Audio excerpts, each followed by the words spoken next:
이 성가대 찬송 하나님이 기쁘게 받으신 줄 믿습니다. 오늘 본문은 에베소 교회 성도들에게 믿음과 소망과 사랑이 충만하기를 바라는 바울의 중보 기도입니다.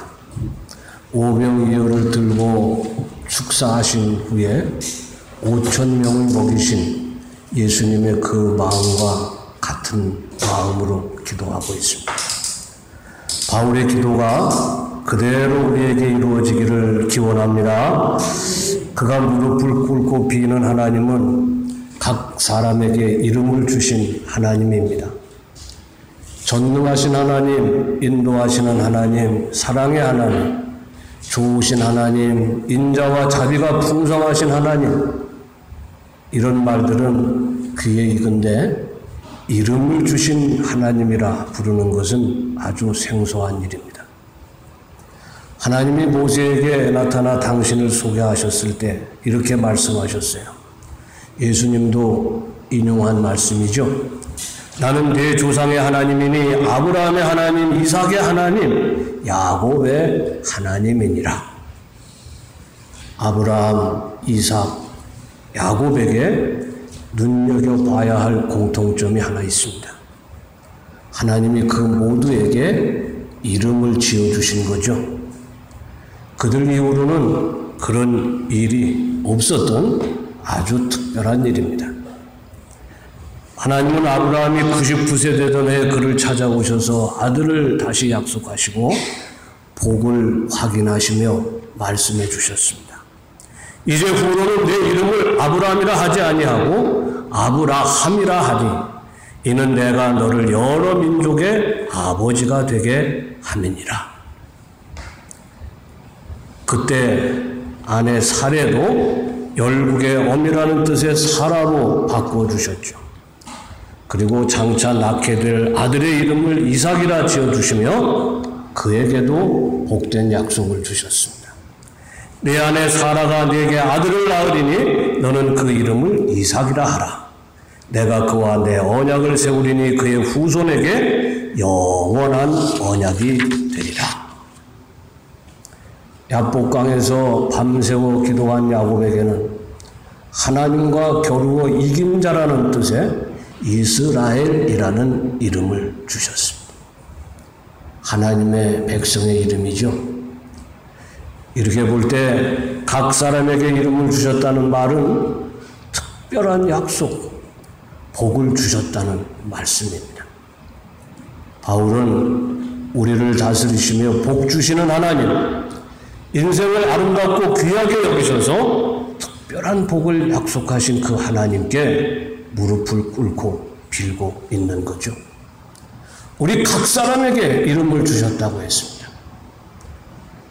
아브라함처럼, 이삭처럼, 야곱처럼 하나님이 복을 약속해 주신 사람들이라는 그런 뜻입니다. 성도들을 위한 바울의 간구가 우리 각 사람에게 그대로 이루어지는 은혜가 있으시기를 다시 한번 간절히 기원합니다. 바울이 그 사랑하는 성도들을 위해 하나님께 비는 복이 무엇입니까? 시 1편은 모든 시의 주제라고 할 수 있습니다. 거기 복 있는 사람이 이렇게 표현되죠. 그는 시냇가에 심은 나무가 철을 따라 열매를 맺으며 그 잎사귀가 마르지 아니함 같으니 그가 하는 모든 일이 다 형통하리로다. 예레미야 선지도 비슷한 말씀을 합니다. 그는 물가에 심어진 나무가 그 뿌리를 강변에 뻗치고 더위가 올지라도 두려워하지 아니하며 그 잎이 청청하며 가무는 해에도 걱정이 없고 결실이 그치지 아니함 같으리라. 지난주에 하나님이 다윗을 위해 지어주시기로 약속하신 집, 그 집이 생각나죠? 큰 나무와 같다는 것은 하나님이 이루어주시는 집, 그리고 선한 목자의 인도를 받는 양떼와 더불어서 성도들이 사모할 만한 복의 모형이라고 할 수가 있습니다. 큰 나무가 되는 것, 다윗의 집을 짓는 것, 양우리 안에 있는 것, 이것이 성도들이 바라는 3대 복이라는 거예요. 어떻게 하면 큰 나무처럼 되는 복을 누릴 수 있겠습니까? 무엇보다 먼저 하나님 곁에 머물러야 됩니다.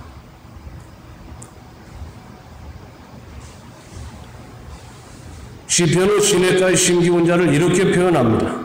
오직 여호와의 율법을 즐거워하여 그의 율법을 주야로 묵상하는 자로다. 예레미야는 이렇게 말해요. 그러나 무릇 여호와를 의지하며 여호와를 의뢰하는 그 사람은 복을 받을 것이라.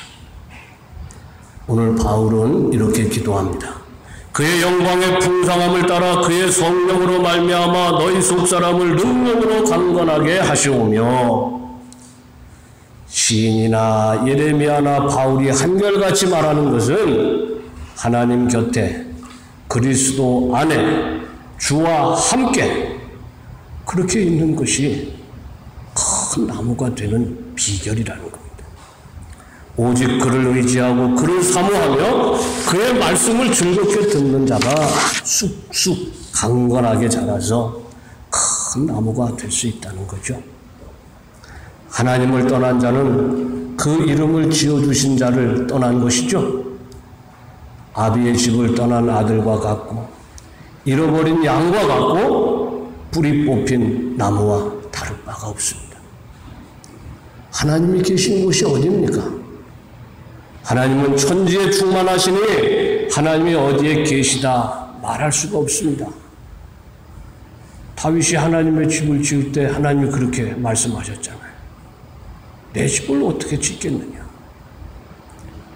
그러나 하나님은 특별한 곳을 택하셔서 당신의 이름을 두시겠다고 하셨습니다. 솔로몬이 아비의 유업을 받들고 성전을 짓고서 하나님께 기도했습니다. 주께서 전에 말씀하시기를 내 이름이 거기 있으리라 하시고 이 성전을 향하여 주의 눈이 주야로 보시오며 주의 종이 이곳을 향하여 비는 기도를 들으시옵소서. 하나님이 보시지 않는 곳이 어디에 있을 것이며 하나님이 듣지 못할 곳이 어디에 있을 것이고 하나님이 어디를 더 사랑하시겠습니까마는 하나님이 특별히 성전을 주목하시고 거기서 드리는 기도를 즐겨 들으시는 것입니다. 아브라함, 이삭, 야곱에게 이름을 주신 그 하나님이 당신의 이름을 거기에 두셨기 때문에 그런 거죠. 또 성전은 생수의 강이 솟아나는 곳입니다. 그가 나를 데리고 성전문에 이르시니 성전의 앞면이 동쪽을 향하였는데 그 문지방 밑에서 물이 나와 동쪽으로 흐르다가 성전 오른쪽 제단 남쪽으로 흘러내리더라. 성전에서 비롯된 이 물이 갈수록 깊어져서 마침내 온 세상을 소송케 하는 큰 강이 되고 그 곁에 많은 나무들이 자라게 된다고 하셨습니다. 다시 천천히 충만하시니 물이 내가 건너지 못할 강이 된지라 그 물이 가득하여 헤엄칠 만한 물이요 사람이 능히 건너지 못할 강이더라. 그가 내게 이르시되 인자야 내가 이것을 보았느냐 하시고 나를 인도하여 강가로 돌아가게 하시기로 내가 돌아가니 강 좌우편에 나무가 심히 많더라. 오늘날 그 옛날의 성전은 이 세상에 없습니다. 지난주 말씀을 통해서 그 성전이 우리 안에 있어야 된다는 것을 알았습니다. 하나님의 마음에 드는 집, 다윗이 그 마음에 지었던 집을 우리 안에 지어야 된다는 말씀이었죠. 그와는 다른 측면에서 교회는 언제나 성전입니다. 교회는 땅 위에 사람이 손으로 지은 것이 아닙니다. 그리스도 예수의 피로 세워진 것이죠. 그 피가 생수의 근원이 돼서 흘러넘치고 있습니다. 그의 피공로를 믿음으로 하나님을 아버지라고 부른 자들이 모인 곳입니다. 아버지신 하나님이 주야로 그 자녀들을 지켜보시는 곳입니다. 그 하나님이 귀를 기울여서 자녀들의 간구를 들으시는 곳입니다. 교회를 사랑하는 자가 되시기를 바랍니다. 교회에 머무는 자가 되시기를 바랍니다. 교회를 자주 찾는 자가 되시기를 바랍니다. 몸이 멀어지면 마음도 멀어지고, 마음이 멀어지면 남는 것이 없게 되는 거죠. 하나님의 이름을 두신 성전과 같은 이 교회를 여러분 가까이 하시고 자주 찾으시고 이곳에서 하나님께 기도해서 응답받는 그런 은혜가 충만하시기를 간절히 기원합니다. 거기 믿음의 뿌리가 내려져야 됩니다.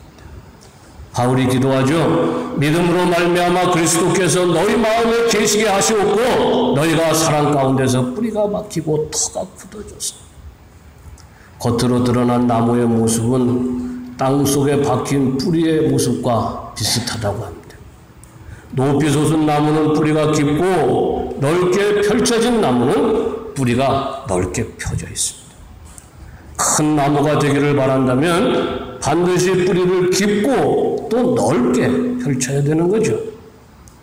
뿌리 깊은 나무는 바람에 넘어지지 않고 가뭄이 와도 마르지 않습니다. 뿌리가 얕은 신앙은 그렇지 못해요. 서 있기가 쉽지 않고 조그마한 어려움이 닥쳐도 쉽게 실망하고 좌절합니다. 시편의 묘사가 생생하기만 합니다. 악인들은 그렇지 아니하며 오직 바람에 나는 겨와 같도다. 어떻게 깊은 뿌리를 내려서 이리저리 날지 않고 휙 흔들리지 않겠습니까? 무엇보다 세월이죠. 세월이 가야 돼요. 아무리 좋은 씨를 심어도 세월이 흐르지 않으면 큰 나무가 될 수 없는 법이잖아요. 한 곳에 머물러 오래 견뎌야 큰 나무가 되는 것입니다. 하나님이 말씀하셨어요. 너는 샘머리 앞에서 일어서고 노인의 얼굴을 공격하며 내 하나님을 경외하라. 나는 여호와이니라. 샘머리, 노인, 하나님이 한 반열에 있어요. 늙었다는 사실만으로 공경받을 이유가 되는 거죠. 신앙의 연륜이 깊다는 것은 그것만으로도 자랑할 만한 무엇이 되는 것입니다. 한 교회에 오래 다녔다는 것은 내세울 만한 일이에요. 할머니, 어머니로부터 믿음을 유전하는 것은 정말 자랑스러운 일입니다. 가나안 교인이라는 말이 도인 지 오래됐습니다. 예수는 믿는데 교회는 다니지 않는 사람들을 그렇게 부른답니다. 여러 말들을 할 수 있겠지만 좌우간에 한 가지 분명한 사실은 그런 교인들은 언젠가 말라버리게 될 것이라는 겁니다. 어찌됐든지 교회를 떠나서는 큰 나무가 될 수 없습니다. 바람에 날리는 겨와 같은 거죠. 세월 다음은 환경이 좋아야 되겠죠. 시냇물에 심겼다는 것이 그걸 말합니다. 가능하면 내적으로나 외적으로 심한 풍랑이나 질병이 없어야 됩니다. 그런데 세상이 그렇지 않잖아요. 나무는 가만히 있고 싶은데 바람이 먹질 않는다고 탄식하죠. 그렇다고 실망할 일이 아닙니다. 풍랑을 겪고 질병이 닥쳐도 두려워할 것은 없습니다. 우리가 약할 그때에 하나님의 은혜가 더 강하게 임하기 때문에 그런 거죠. 바람 불고 물이 넘쳐야 농부가 논에 나가고 밭에 나가는 거예요. 바울이 말합니다.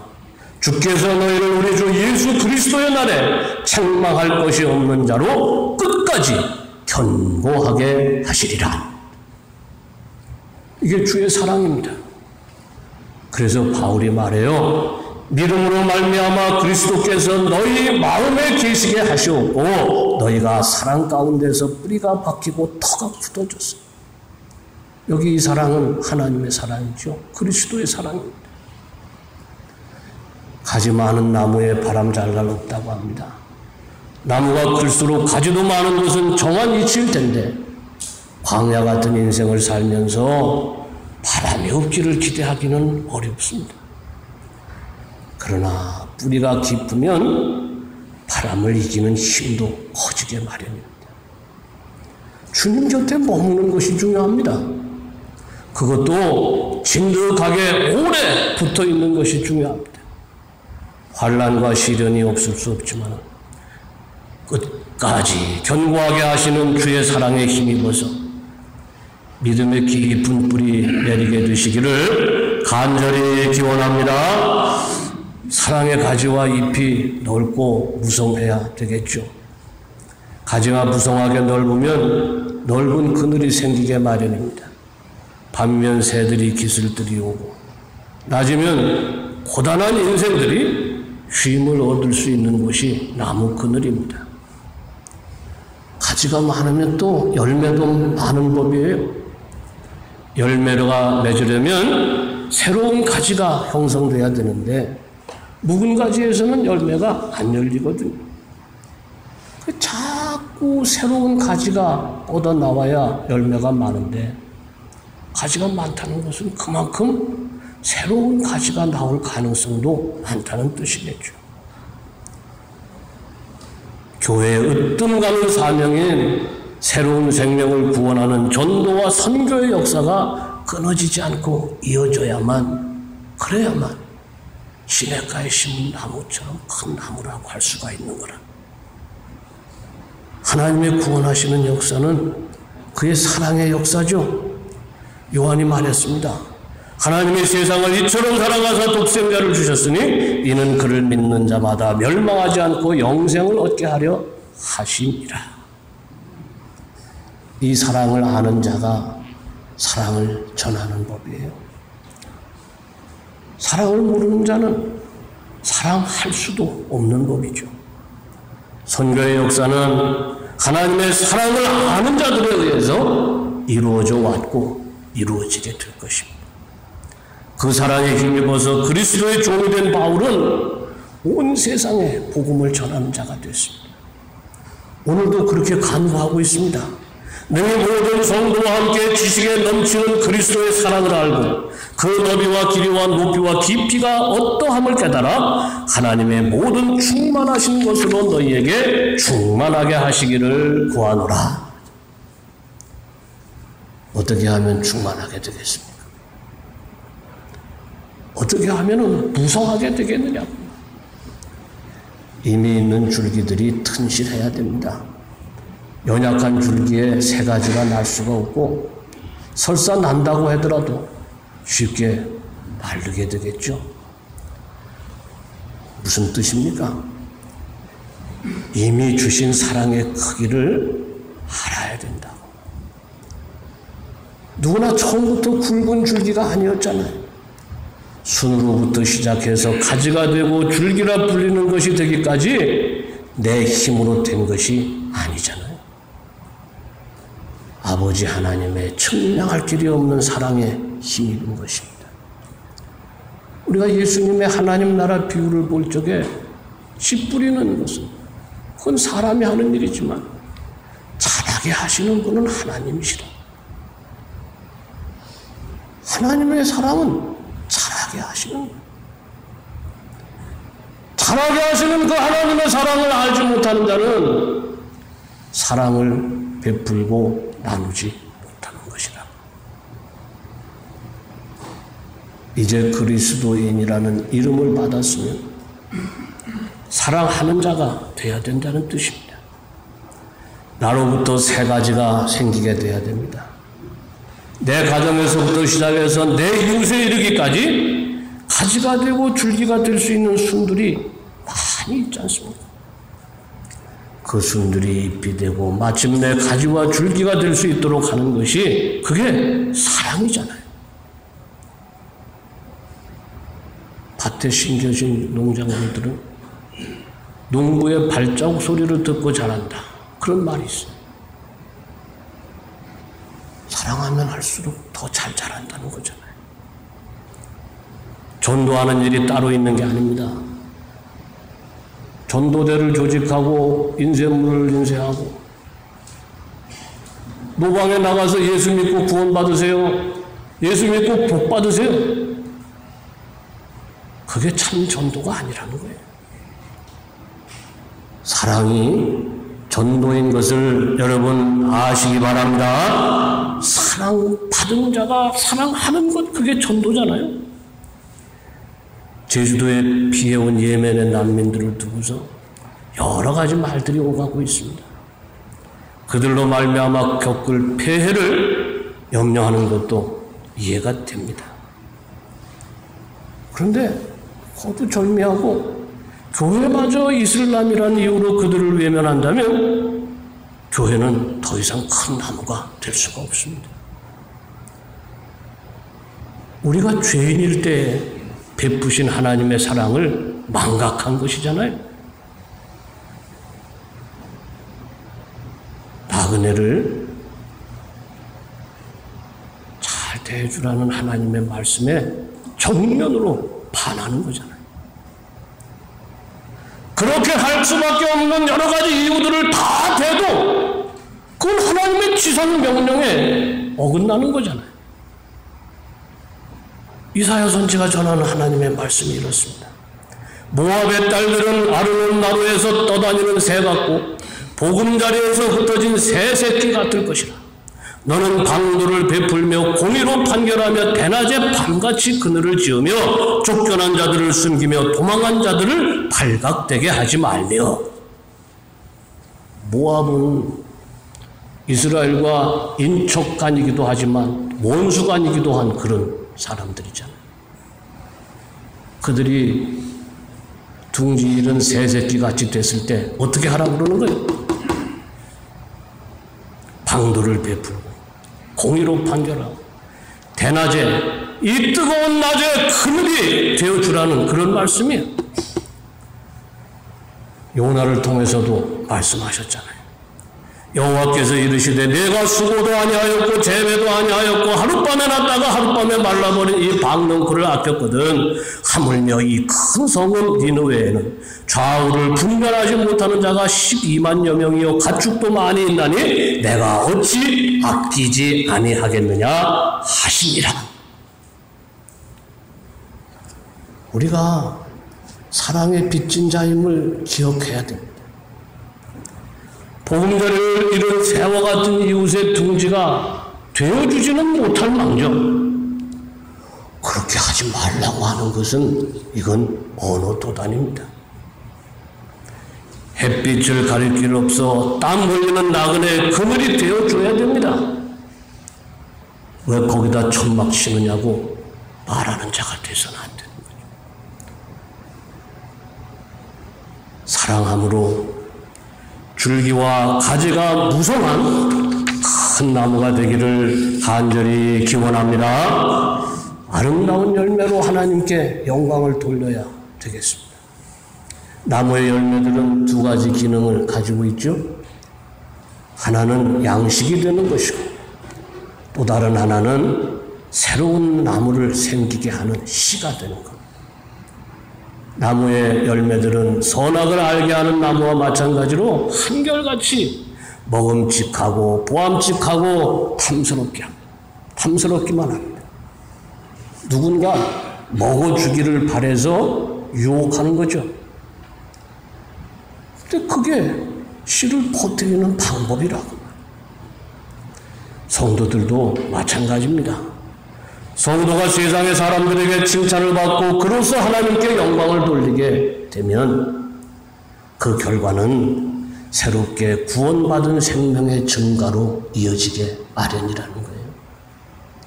그가 세상의 욕을 먹고 세상의 손가락질을 받게 되면 그러면 새로운 생명들은 더 이상 자라날 수가 없는 거죠. 열매에서 냄새나고 볼품없고 이런 먹음직스럽지 못하면 그러면 그거는 대가 끊어지는 거예요. 성도들의 착한 행실은 나무의 아름다운 열매와 같습니다.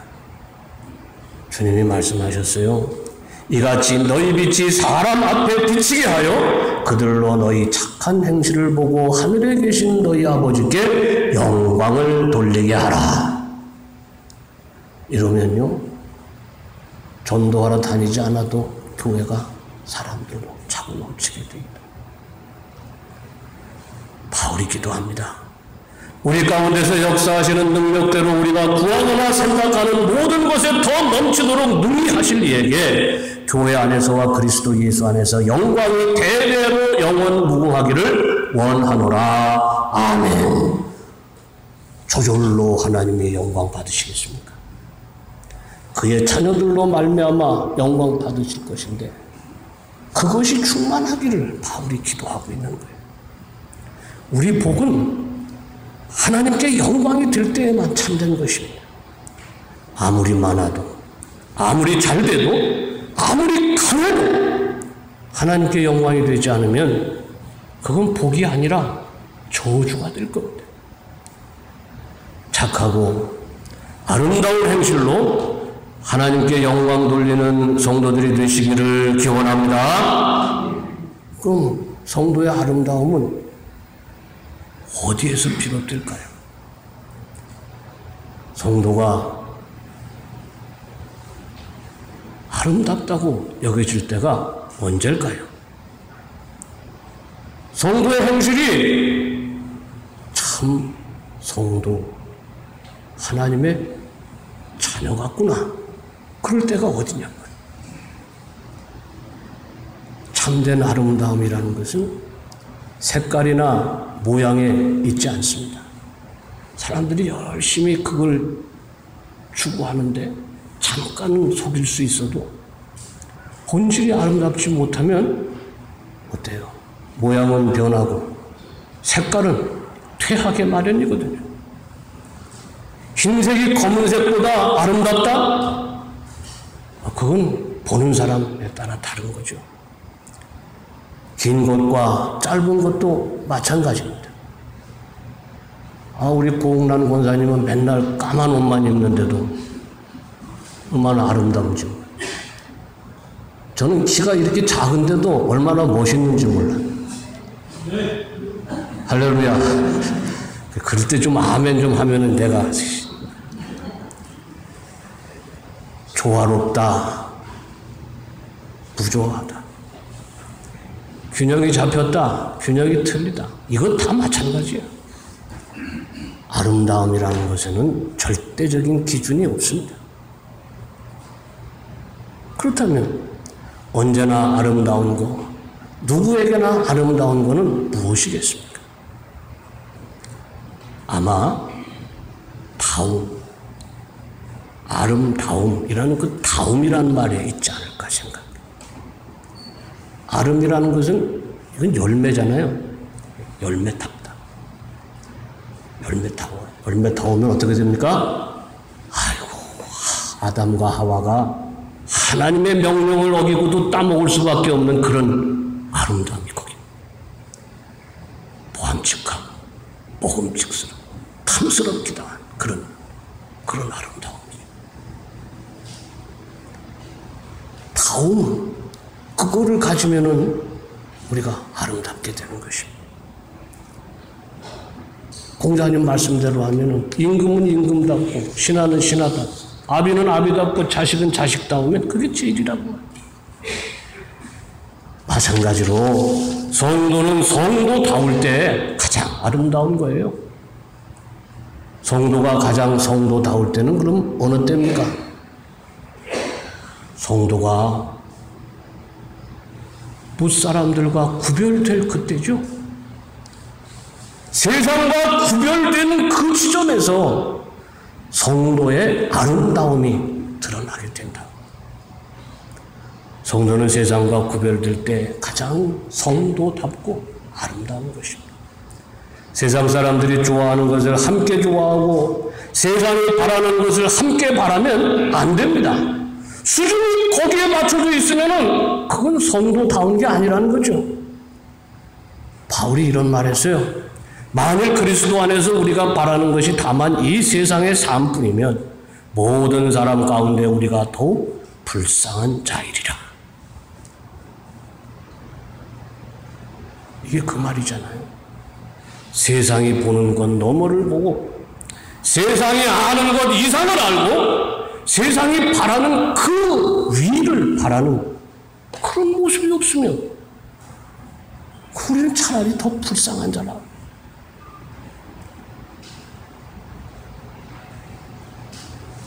세상과 다르되 그 너머 그 이상 그 위를 생각하고 바라고 또 애써 그 모습이 성도의 아름다움입니다. 성도가 아름다우면 어떻습니까? 그는 시냇가에 심은 나무가 철을 따라 열매를 맺으며 그 잎사귀가 마르지 아니함 같으니 그가 하는 모든 일이 다 형통하리로다. 바울은 이렇게 말해요. 우리 가운데서 역사하시는 능력대로 우리가 구하거나 생각하는 모든 것에 더 넘치도록 능히 하시고 충만하게 하시고. 사랑하는 성도 여러분, 세상에 살되 세상에 속하지 않으시기를 바랍니다. 세상을 살되 세상을 사랑하지 마시기를 바랍니다.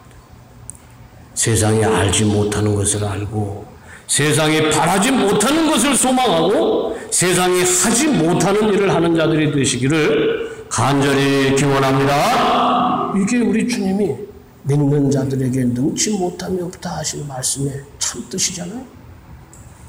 우리 하나님은 우리 구하는 것이나 생각하는 이상으로 넘치게 주실 수 있는 능력의 하나님이십니다. 아브라함, 이삭, 야곱에게 이름을 주시듯이 우리 각 사람에게 이름을 주셨는데 공통되는 이름이 하나 있죠.